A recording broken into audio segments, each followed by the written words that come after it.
Ancien sous-officier dans un régiment de hussards, dur, d'heureux, tente de subsister à Paris où il était venu chercher fortune.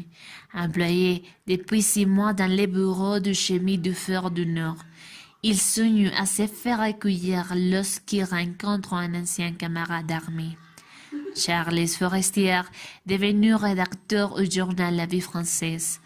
Grâce à ces derniers, Doro va pouvoir pénétrer les milieux journalistiques et reçoit même une invitation à dîner de la part de Monsieur Walter, le patron de son ami Forestier, qui la recommande auprès de lui.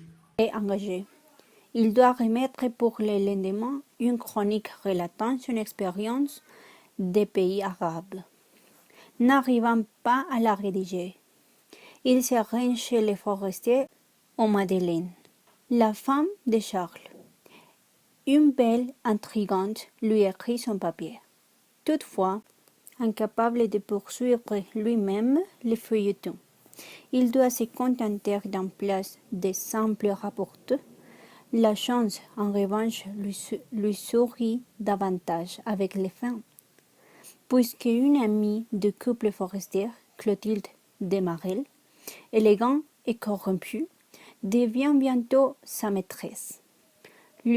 Pour leurs rendez-vous, un meuble et le procure de l'argent.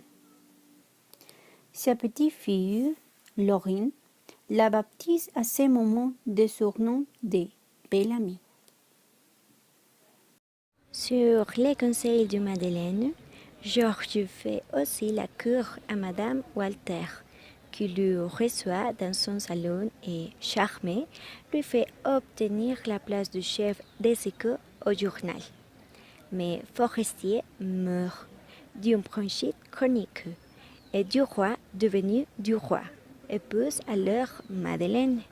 Une collaboration professionnelle s'instaure entre les deux époux, qui organise une campagne de prose en faveur du nouveau cabinet ministériel.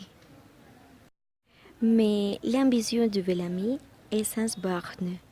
Convoitant la fortune de son patron Walter, il se fait aimer de sa très jeune fille, Suzanne, compromet Madeleine dans un flagrant délit d'adultère avec un ministre et la contraint à accepter le divorce. Il ne lui reste plus qu'à pousser Walter à lui donner Suzanne en mariage après l'avoir fait enlever. Le roman s'achève sur les triomphes du parvenu prêt à se lancer dans une carrière politique.